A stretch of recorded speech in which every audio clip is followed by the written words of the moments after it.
So I just got the car back home. I had to tow it. This little strap right here, because it won't hold coolant. All right, so update on the car.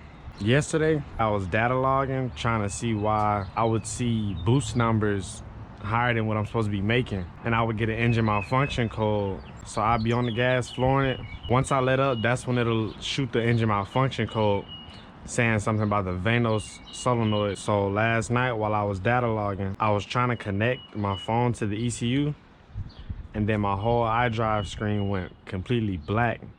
And then I pressed the button to turn the screen back on, and it said trans malfunction.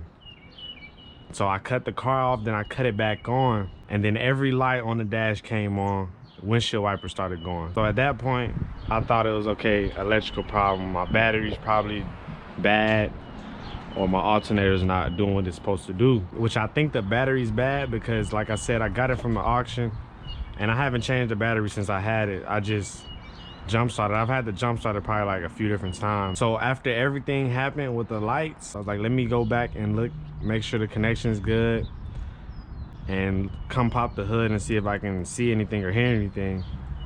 And as soon as I was about to do that, I heard an explosion under the hood. I don't know if you can see where the water spread. I don't know if it came from this way out that way, or if it came from the coolant cap this way, which that's the way it looked like it came.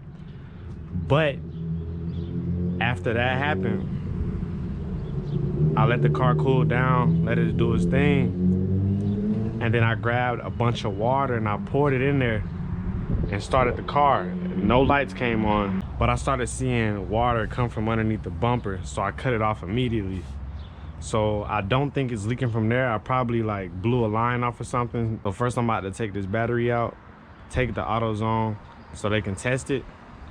And if I got a bad battery, I'm gonna go from there. All right, so AutoZone did say that the old battery was 100% dead and that they could try to charge it, but it wasn't worth it with how dead it was. So new battery in. Now I'm about to get on to the next problem, finding this coolant leak. So I think I found the issue. I think the whole coolant reservoir exploded. If you look, there's water around the whole sides of it. I'm gonna run back to AutoZone, see if they have this part, put a new one in, see what happens. All right, I'm back with the new coolant reservoir and some more coolant. So I'm gonna take the old one off, I'm gonna put the new one on. Old one off, new one on.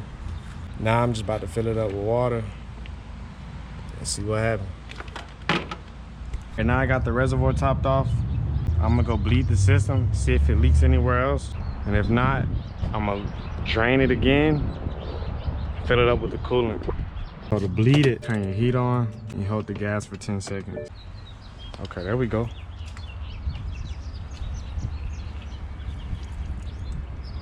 All right, it's doing something. All right, so I'm gonna stop this. So I'm not gonna drain the water because I forgot I got an intercooler here blocking the radiator. So when I take this off, that's gonna be my last time taking the stock one off, and I'm gonna put on a new one. So I'm gonna wait till the end to drain the radiator. I'm gonna just keep the water in to the end. Moment of truth.